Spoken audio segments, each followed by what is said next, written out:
Facebook. Hey, I'm trying out this new live video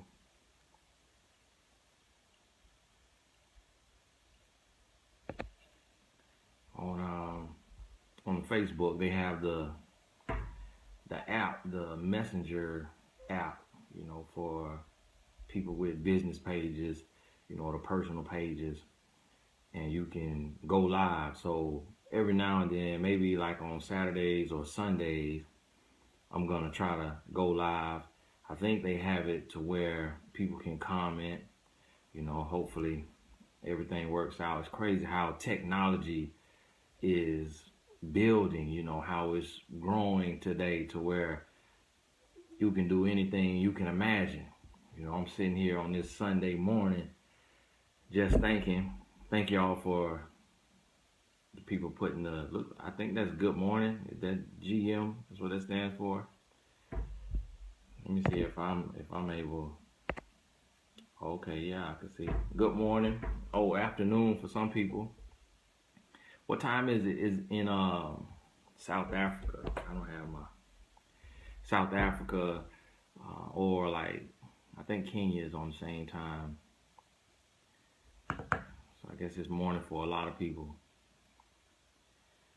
Rissa, Phil, I see you. Audacious, Luis, Jasmine, Tyler, LaDacia, Tiffany, Tanya, Kimberly. Thank y'all for all the good mornings. I see a lot of people coming in. Man, that Mark Zuckerberg is a genius, man. Jeez, I just want to meet him one day. Just shake his hand. Just say thank you. It's 7 a.m. in Cali. Wow. Man, today I wanted to speak. I'm home, and it's a Sunday. And, Sundays, a lot of times, you're in that church vibe. If you're a church goer, and, I'm a church goer, been one all my life. So it's always kind of like that day of rest. You go to church, then chill out, or chill out, then go to church. Somebody said they bet I can meet Mark Zuckerberg, hopefully, one day.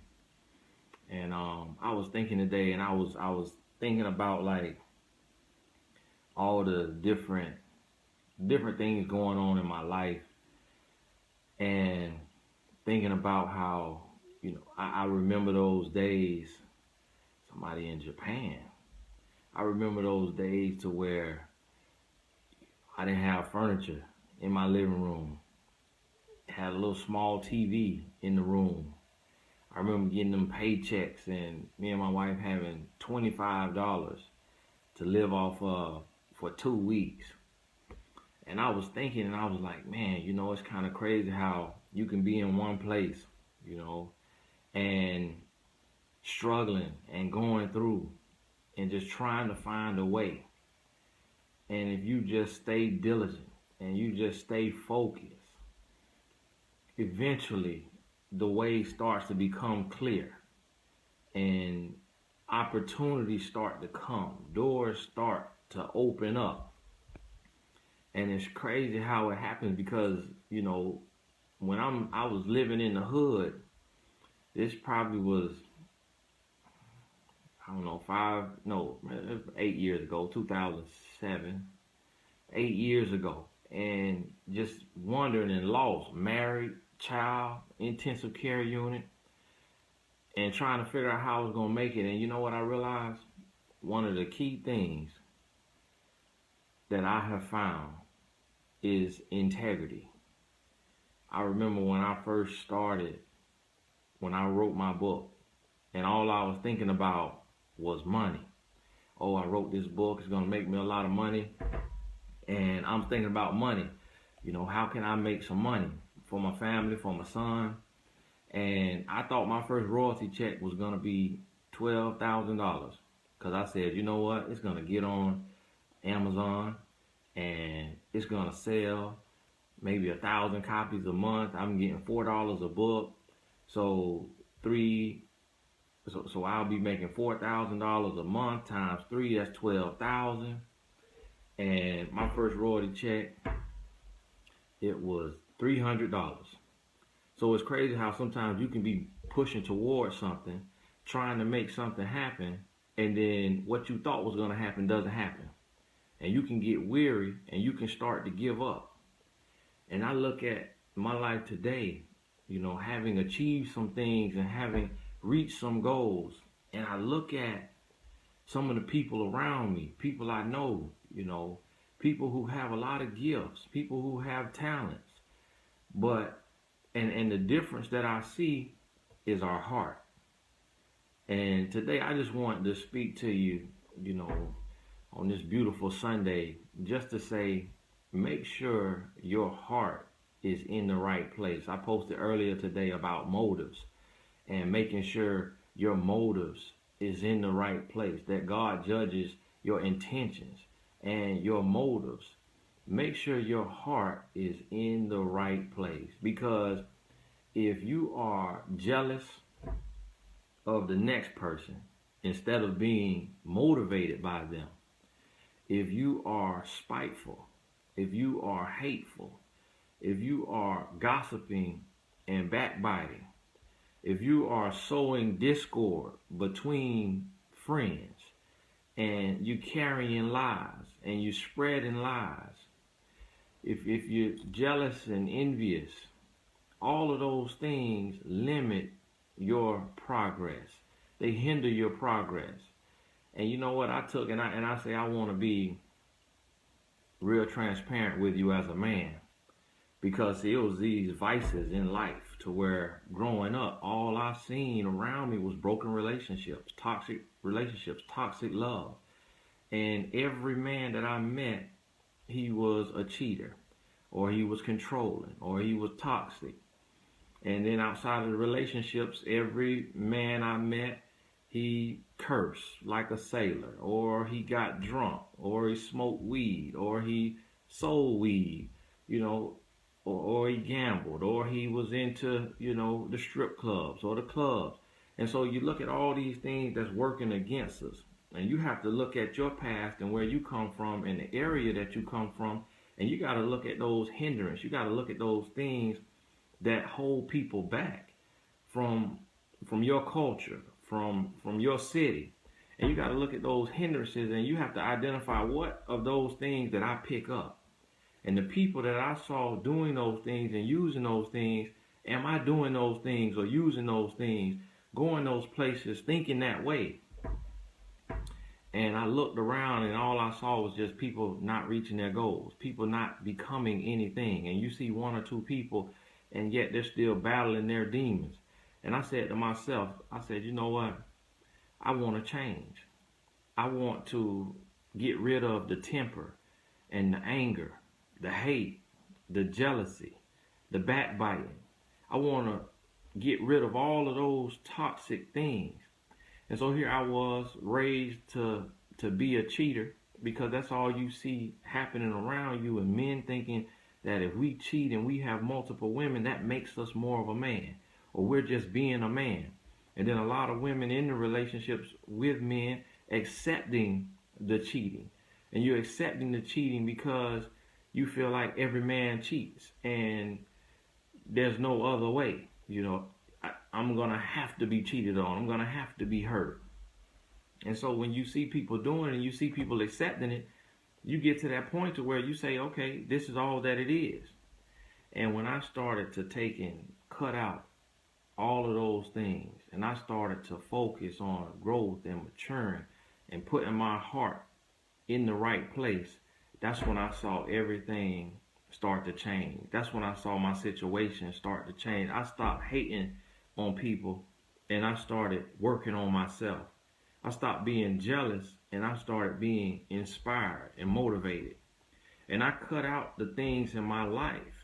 I don't even say curse words. There's a lot of people that, that curse, and it may not affect you. It may not, affect you. But me, I said, you know what? I don't even want to curse, because I want to find the words to express what's on my mind without using filler words. And I heard a speaker say a study showed that the more a person curses, the less sensitive they become to their behavior. I don't get drunk. Because I say I don't want to alter my mind. I don't want to alter my mindset and allow it to make me foolish or to make me abusive in my relationship. I don't smoke weed because I say, you know what? I don't smoke anything. Cigarettes, I don't smoke. And I said, because I don't want to hinder my lungs, hinder my body, and shorten my life. Now, we're going to get grown here. I don't watch pornography. A lot of men watch pornography. I don't watch pornography. Because I say I don't want to give in to that lust and build that lust to where it makes me want to live this out or to act this out when I'm married. I don't go to the club. I'm 31 years old. A lot of men go to the club. A lot of women go to the club my age. I don't go to the club because I say unless I'm Chris Brown and I can dance and I'm shutting the club down with my dance moves, I have no reason to be in the club. Because when I was in the club, I was looking for something to take home. So now, even though I got some things I could celebrate, I'm going to celebrate it at home with the one I love instead of in the club. Guess what? We're going to get a little more grown. We're going to get a little grown. We're going to go a little deeper. And just for the fellas, I don't even masturbate. I say I don't watch pornography. I don't go to the club. I don't gamble. I don't drink. I don't smoke. I have a social drink with my wife, some wine. So, I don't get drunk. I don't even masturbate. Now, that's in the closet right there. Now, that's something just only you and God know about that. But I'm just that transparent for those of you who don't know me really. But I say that to say because I don't want to give in to that lust. I don't want to give in to that lust because if I'm taking and I'm doing something like that, in a way, that's like me cheating on my wife because I got to picture something. So I started to look at my life and just cut out every single thing that I felt like would work against me. So if that's getting drunk, if that's smoking, if that's cursing, gossiping, backbiting, going to the club, watching pornography, masturbating, fornicating, committing adultery, I don't even have female friends. I have female clients, but I don't have female friends. The reason why is because I understand how I'm built as a man, and I understand how many sexual thoughts I have as a man. And I understand that desire that God put in us as men to reproduce and replenish the earth. So if I got this female friend that I'm just buddy with and we just talking all the time and we laughing all the time, if it come a day that my wife make me mad and I got this woman here and she's single and she ready and she really like the person that I am too, and she's vulnerable because she's been hurt and she's been lied to, and now she makes herself available even if she wasn't trying to, and I make that move, but she doesn't have the self-worth and the self-respect and the dignity to push me away, and she allows me to kiss her and come on to her or have sex with her. Now I just cheated on my wife because I had a female friend that was in position for me to cheat with. So I don't even have female friends.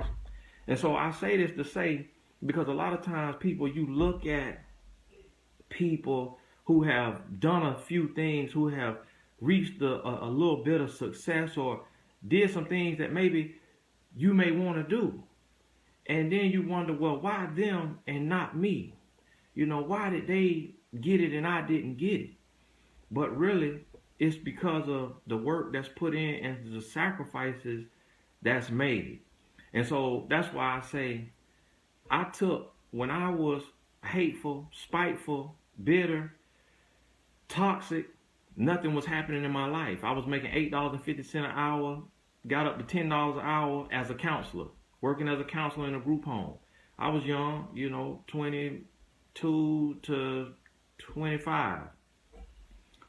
And I was looking around in my relationship on Facebook in the inbox, how you do on Facebook in the inbox, emotional cheating, positioning myself so that I could cheat, and I was opening up to those things, getting in that position to where I could cheat. But I took and I cut out everything. I call my toxic friends who didn't have the same vision and the same goals and who didn't want much out of life and they was comfortable with what they had. I called them and I said, look, man, I can't hang out with you. I can't come to the trap. I can't go to the club. We can't even, I got to separate myself. It's going to be me, my wife, my son, and God. That's it. I got to focus. Stop getting angry. Stop letting petty stuff make me mad. Stop being jealous and insecure and started to heal my heart. Started to pray every day, read my Bible every day, listen to motivational speakers, listen to podcasts, audio books every day. Stop going to the club, stop watching reality TV, junk TV. I stopped listening to junk music. If the music didn't have a positive message that was healthy and that was pushing me forward, I cut it out. I drove to work.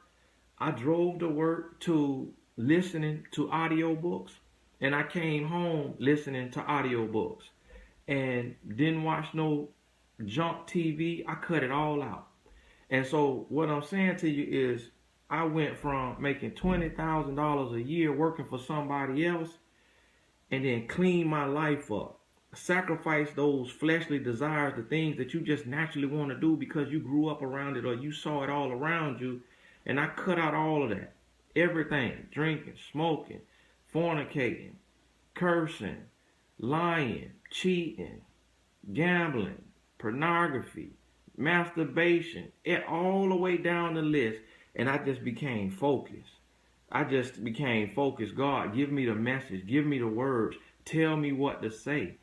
I turned my mess into my message. Started pitching myself online. And got on Oprah at 25 years old without a manager, without a publicist. And I'm sitting on Oprah telling my story. I had to expose myself and my past and the faults that I had, the things that I did wrong. And a lot of times we are afraid to tell our story. We're afraid to turn our mess into our message because we think people are going to judge us. But I had to come out and say, yes, I was a drug dealer. Yes, I was a toxic, controlling boyfriend. Yes, I was lost. Yes, I was a thief. Yes, I was a college dropout. Yes, I was all of those things, but God.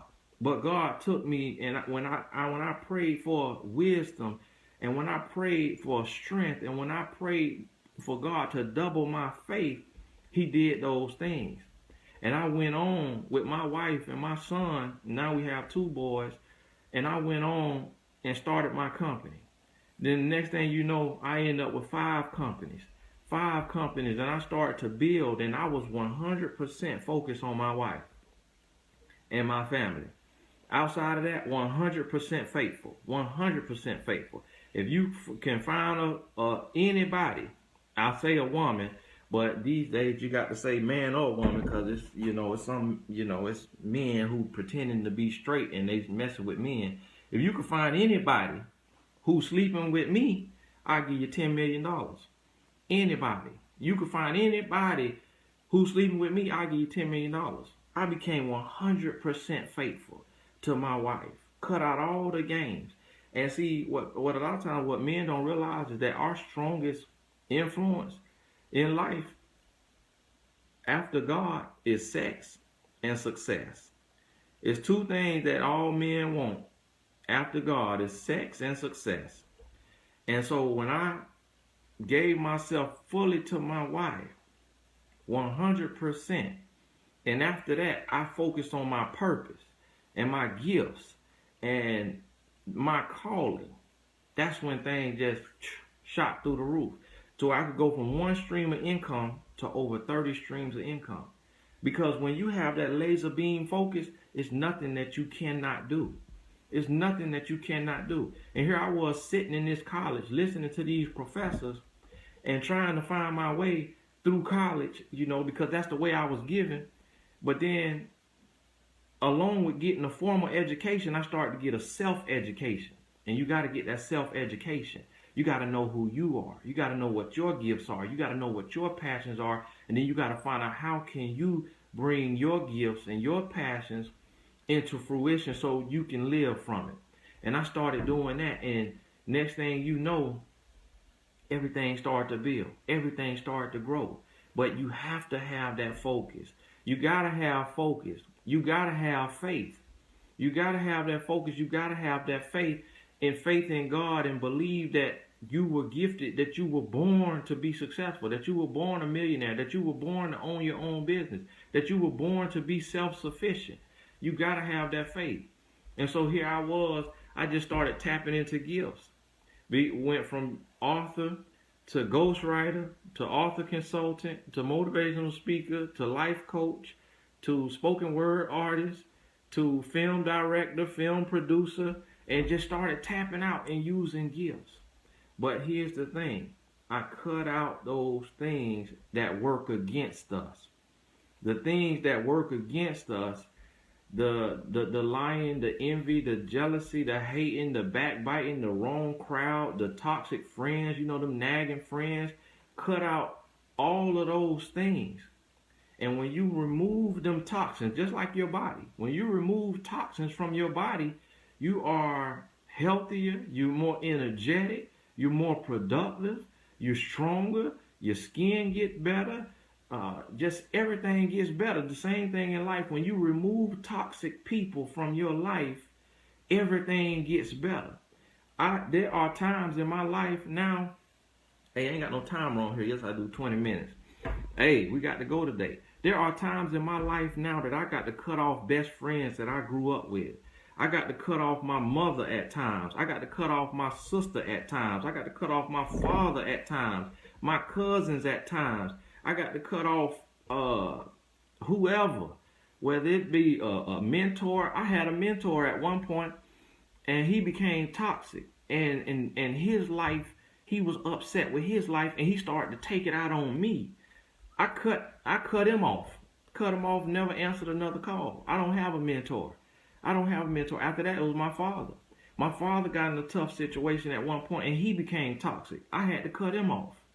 My mother, she got in a tough situation at one point, and she became toxic. I had to cut her off. Now, I brought him back into my life, but sometimes you have to remove yourself from a situation for a season so that the people learn and that they realize, okay, I can't just dump all my junk on them. I can't be toxic and condescending and nasty towards them, or they're going to remove themselves. So it don't mean you have to cut them off for life, but you got to send them a message and let them know that I refuse to allow you to take all of your misery and your anger and take it out on me when I've done nothing to you, but try to help you and try to be there for you. And that's what I took and did. And when I removed those things, everything went up. When I stopped hindering myself and my growth. And so today, the message I want to leave with you, and I want to take some questions. If you have any questions for me too, just to answer some questions. I can see the question if you type a question, but there's so many people writing it goes kind of fast if I miss it. But the message I want to leave with you today is look yourself in the mirror. Look yourself in the mirror and ask yourself, what do I need to change about me? What am I doing that is hindering my progress? What people do I have in my life that are toxic and draining or unfocused or liars, cheaters, backbiters? What things am I doing in my life that's hindering me? If I was smoking weed, I would be losing focus. I would be focused on when I can get my next blunt, when I can get some money to get my next blunt. I'm hindering my life. I'm cutting off my life expectancy because my lungs getting black, my throat getting black, my son's inhaling it, and I ain't focused. And then when I don't have it, I'm on edge, I'm antsy. If I was getting drunk, all of my emotions would be turned up. When I'm angry, I'm ready to fight. When I'm depressed, I'm ready to kill myself. If I was getting drunk, if I was in the club, I would be lusting after these women and thinking that, oh, her butt better than my wife's. Her breasts look better than my wife's. She might be better than my wife. If I'm watching pornography and doing those things, so I had to look at all of those things, and I need you to look at those things in your life. Because here's the thing. You talking to right now a 31-year-old black man. We in America, it's tough. And for people that's honest about it, there is a difference. There is racism still alive. And I'm from the South. 31 years old, Ku Klux Klan came to my middle school. I had a white girlfriend in high school.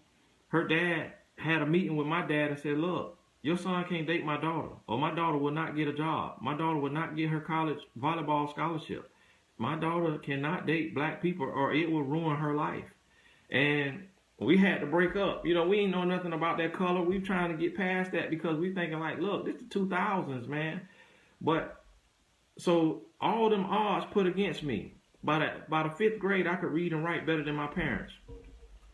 So all them odds put against me to where you got the racism, you got the educational system, you got all them things around you, and then you see your options. I saw them 3 options. One was to be a drug dealer like my cousins. 2 was to be overworked and underpaid like my parents. And 3 was to be a professional athlete. That's the only options that I was shown. No teacher ever talked about you could be a doctor, you could be a lawyer, you could be an author, you could be a motivational speaker. Never heard of it. Never heard of it. Didn't think of it. And so if I can get to the point to where I can be worth 7 figures and have over 30 streams of income and have 5 companies and still building and still growing by the age of 31 years old, I know that every single one of you, I know that you can do that. If I can do it, you can do it. Because ain't nothing special about me. The only thing is that I had to get uncomfortable. It's comfortable cheating because that's our nature. That's how we are wired, to want to cheat. That's comfortable to want to have sex, to want to be in fornication. There's a lot of us who have lived in fornication. It's a lot of people living in fornication because it feels comfortable. It feels normal. I had to get uncomfortable. It's easy. It feels comfortable to want to cheat. You know, if you can get over on some little bit of money and nobody finds out, or if you can cut a corner and take a shortcut, it feels natural. All of those things, I had to get uncomfortable, and then I had to become comfortable being uncomfortable. And when you become comfortable being uncomfortable, meaning going against your fleshly desires, that thing that makes you want to have a filthy mouth, a filthy mind, a hateful heart, a spiteful heart, a vengeful spirit against your child's father or your child's mother, against your old friend, against your boss, all of those things that's working against you, that feels so natural, that feels so right, that feels so normal, you got to get uncomfortable.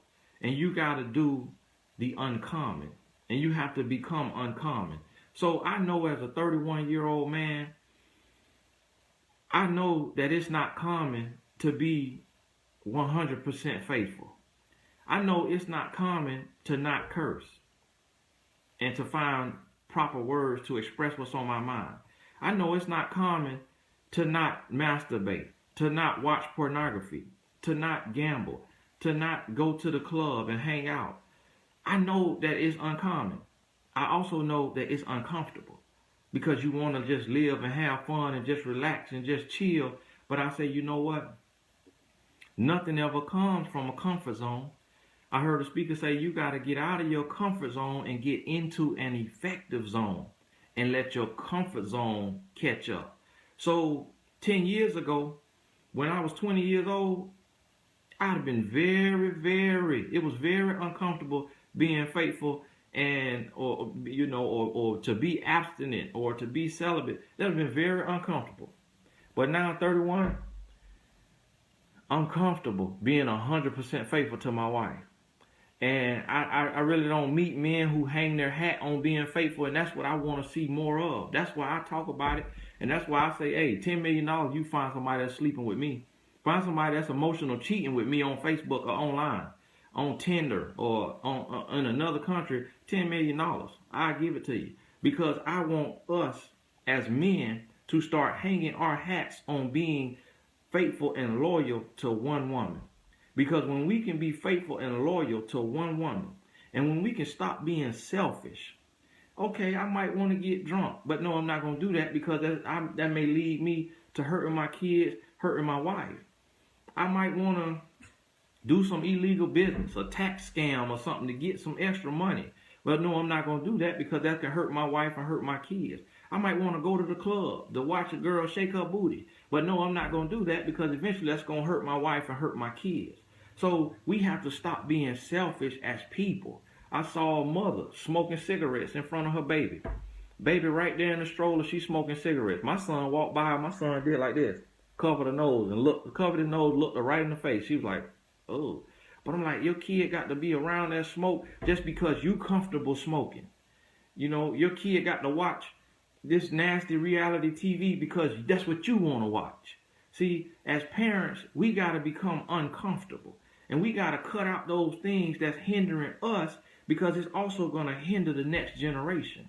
So when we get to the point that we can take and we can become in control of our own lives, that's when we start to change the world. That's when we start to shift the culture. That's when you change your life. So that's what I say, man, as a 31-year-old black man in America, where nothing is free. Nothing is free and nothing is easy for any of us. If I can do it, I know you can do it. But you're going to have to get uncomfortable. You're going to have to live a righteous lifestyle. You're going to have to live righteous. You're going to have to cut out the things that's working against you. And you're going to have to be happy and comfortable, being uncomfortable and being uncommon. It's a lot of people that they look at me and they think, oh, it's a scam. It's a scam. This teaching on love and all of this is a scam. No, that's my life. That's my life and I just share it. I'm just being transparent about it. But that's what I live. You could put a camera on me 24 hours a day. That's what I live. You can ask anybody who knows me. They're going to tell you, Tony don't drink, Tony don't curse, Tony don't smoke, Tony don't gamble, Tony don't go to the club. Tony is 100% faithful to his wife. You can ask my boys who be on the road with me, my security guard, my new business manager in training. You can ask anybody. But we have to be okay being different. We have to be okay being a Christian or whatever you may be. I'm a Christian. But I got to stand by my views and my beliefs. Even though they cutting it out in schools and they cutting it out in the country, I got to still believe in what I believe in and what changed my life. And I got to hold on to that.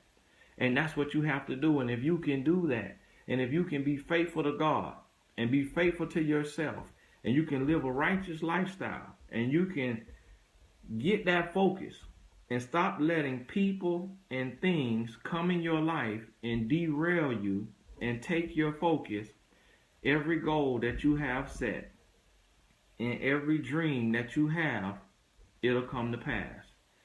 It'll come to pass. I'm 31 years old. And I'm telling you, man, it hurts me and it bothers me. You know, I was talking to my friend the other day. It hurts me and it bothers me when I pull up beside a man, or I'm getting on the plane and I'm walking in first class, and I see somebody who is 45 and they on the privileged side of life, where they got to ride coach, or they don't have a house yet, or they don't have their life in order, or they don't have, you know, they pushed away the love. It hurts me and upsets me because I'm like, man, we all can have a better life. We all can have what we dreamed of. We all can have our own business. We all can have multiple streams of income. But we have to be willing to buffet our life. We have to be willing to control ourselves, to master yourself, to fall in love with yourself, to be obedient to your calling. You have to be willing to do it. And I'm telling you, cut out every toxic thing in your life. One by one. It may take a day, it may take a week, it may take a month, it may take a year. But go down the line. Cut off the people and cut off the things. And I guarantee you, when you cut off those people and you cut off those things, and then you set your goals, and when you set your goals, then you prioritize. And you prioritize your life so that you know what matters, what goes in order, and you move towards your goals with that focus and with that vision and with that priorities, with your priorities in order, you're going to reach your goals. I have spoke on 3 continents. We only got 7. I've spoke on 3 continents, about 10 different countries, with no speakers bureau. with no manager, with no agent, without a team, because of focus and vision, persistence, and priorities. I understand that it's God first, and then it's my family next, and then it's my purpose. So I put them things in order, and I don't let anything come before God, and then I don't let anything come before my wife and my kids, and then I don't let anything come before my purpose. It don't matter if you brought me into this world. You my mother and my father. You will get cut off if you try to get in front of God, get in front of my wife or my kids, or get in front of my God-given purpose. If you my best friend, if you my brother or my sister, you will get cut off. It does not matter, because I understand that focus, that faithfulness, those visions, and those priorities. Get it in order. Get your life in order.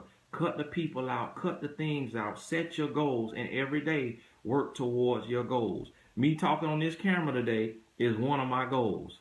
To sit on here and connect with the people and to share the things. Because see, a lot of people, they get to that point in life that they always wanted to get to, and then they don't tell anybody else how to get there. That's why I took, in every single thing that I do in life, I created a course for it. So that if you want to be a life coach, I'm a celebrity life coach. If you want to be a life coach, because you say, man, look at this, this kid, this country kid. He's a celebrity life coach. I saw him coaching celebrity on VH1, on TV or whatever. If he could do that, I can do that. But a lot of people don't tell you how. So that's why I created Life Coach Certification Program. If you want to write a book, that's why I created the Birth Your Book Program. You want to be an entrepreneur, that's why I created Entrepreneur University. A lot of people reach that point in life and they never try to give back. But that was one of my goals, to get on here, to share a message, and to give back. So for the people who don't want to make all the mistakes, who don't want to go through all the ups and downs, and who want to streamline to that success, you can take and learn from my mistakes. And if you can buy into it, you're going to have haters, you're going to have naysayers, you're going to have those negative people, you're going to have those people who are pessimists and who don't believe in anything, who don't believe in the truth, who don't believe in the integrity or in the value, or that there's good people in the world. You're going to have those people, those doubters. But you got to ignore the doubters. And you got to push forward anyways, knowing that everything you set your mind to, and everything that you set your heart to, and everything that you believe in, and everything that you feel that you deserve, you can have if you're willing to work for it, if you're willing to cut out those things. So, hey, this TG, what I want to do, if you have any questions for me, just any questions. I mean, you see me on Facebook, and then you see the posts that I post, or the seminars or whatever. Somebody say, how do I go about becoming a life coach and an author? As far as being a life coach, you don't have to be certified, because it's not governed by the state or the government like therapists and counselors, psychiatrists. So you can be a life coach. And this is what I say. If you've lived life and you've gotten yourself into a position to where you're growing. We all are a work in progress, but you're growing, and you've learned some lessons, and you have a way of communicating, and people are coming to you and asking you questions, you could be a life coach.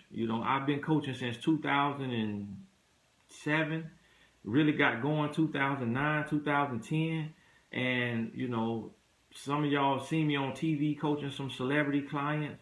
And I've coached over 300 high-profile individuals. And I'm a young man. And some people say, well, you haven't lived enough to know about life. But I've made enough mistakes, and I've lived enough to where I've turned my mistakes into lessons. And so if you got a gift in a certain area, you got experience in a certain area, you can teach and help others in that area. I have people who take my life coaching certification program who they have an autistic child, and they want to help mothers who have an autistic child. So it's all different types of coaching. People who have lost weight and they want to help people, motivate them to lose weight.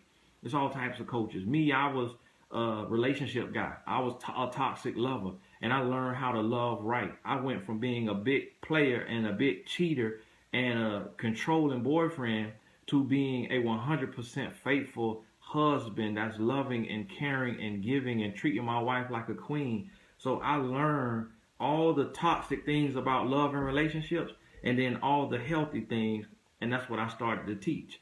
So whatever you've lived through, you just step out there.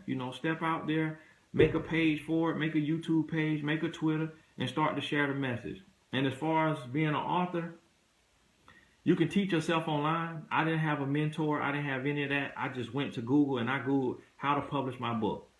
And I made every mistake you can make when publishing a book. And so after I learned the right way, so that now I am my own publisher, and my books probably earn me $10,000 a month, which anywhere from $5,000 to $10,000 a month.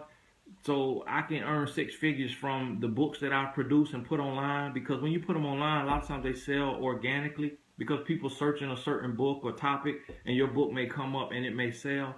So that's why I took and created the Birth Your Book program for everybody who wants to write a book, but you don't want to make all the mistakes and waste all your money.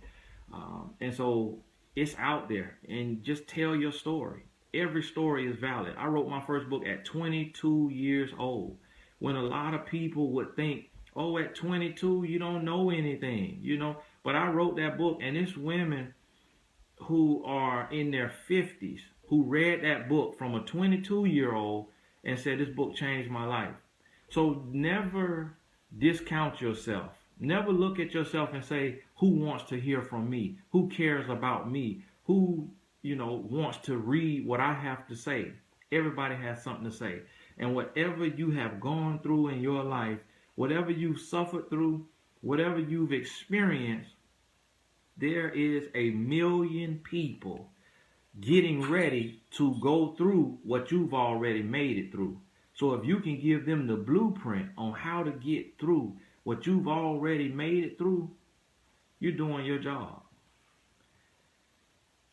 What a toxic relationship, teenage daughter, 16, going down the wrong path, refuses to change. Her dad has never been involved. And all she has is me. What do I do? You know what? If you have a toxic relationship with your child, one thing that I say to parents when you're trying to raise kids is the best parent is transparent. I'm still young enough to remember what it was like being raised by my parents.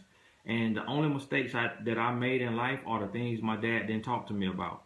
He didn't talk to me about not selling drugs, so I sold drugs. He didn't talk to me about being a womanizer and sleeping around and cheating, so I slept around and I cheated. He told me why he stopped drinking and why he stopped smoking, so I didn't taste alcohol until I was 22. And I've never smoked anything, cigarette, black and mild, weed, anything, because that's what he talked to me about. So the only things that I did in my life are the things that he didn't talk to me about. And then after that, so after you talk about it and you're transparent, and don't just say don't do this, tell your personal experience with that. So explain to your daughter how many people you slept with, how many heartbreaks you've had, how much pain you suffered, all the crazy and stupid things that you've done. Open up and tell that. And a lot of parents don't want to tell that they were loose at one point, that they were, promiscuous or womanized or slept with 50 people or 10 people. You don't want to be transparent with your kids, and it only hurts your kids. Be transparent. And then after being transparent, be the example. And so be transparent and be the example. And then after being transparent and being the example, then provide resources. So if you know somebody, like me, get a book, get my book, give it to her. Get this other person's book, give it to her. Show her this video on YouTube. Show her this video. And at the end of the day, you got to realize you're the parent. The child gonna need you before you need them.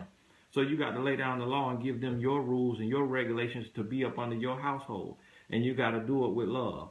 But you can't really give up on your child, especially under 18. But you got to be transparent. Any other questions for me? When I'm talking, I don't see the question. So if you see me talking and you ask the question, ask it again while I'm looking at this. How do you find your purpose? You know what? Your purpose is serving. So what I can say is, whatever you have lived through, and a lot of times your purpose is connected to your pain. So if you were raped or molested as a child, you can start a nonprofit organization that helps abused children. If my purpose is relationships, because I was a toxic, controlling, abusive boyfriend, a womanizer, and I got it right. So then God called me to say, hey, give away the game. Give away the game, create a dialogue between men and women, be real, be raw, be transparent, because there's a lot of people that don't know. And so that became my purpose. So look at your painful areas, or look at what you've lived through, what you've gone through, and then start to serve that area, start to serve those people, and then you're living a life of purpose, because purpose is always connected to service. So you can join somebody else's nonprofit and help them or promote their message or join their cause until you find your own way. But your purpose a lot of times is birthed from your pain and your experiences, and purpose is always rooted in service. Sometimes people see, it may be like an artist who is making secular, disgusting music, and they say, this is my purpose. No, that's not your purpose. Because if your purpose is influencing teenagers to fornicate, you're not living your purpose. Now, you could use that platform to start a nonprofit organization, or to give back to the community, or to promote a positive message. Now you're living in purpose because you're actually serving. So just remember that. Just serve. Just serve. Me sitting on here today, telling my story, teaching from my mistakes, sharing those things, this is my purpose, serving.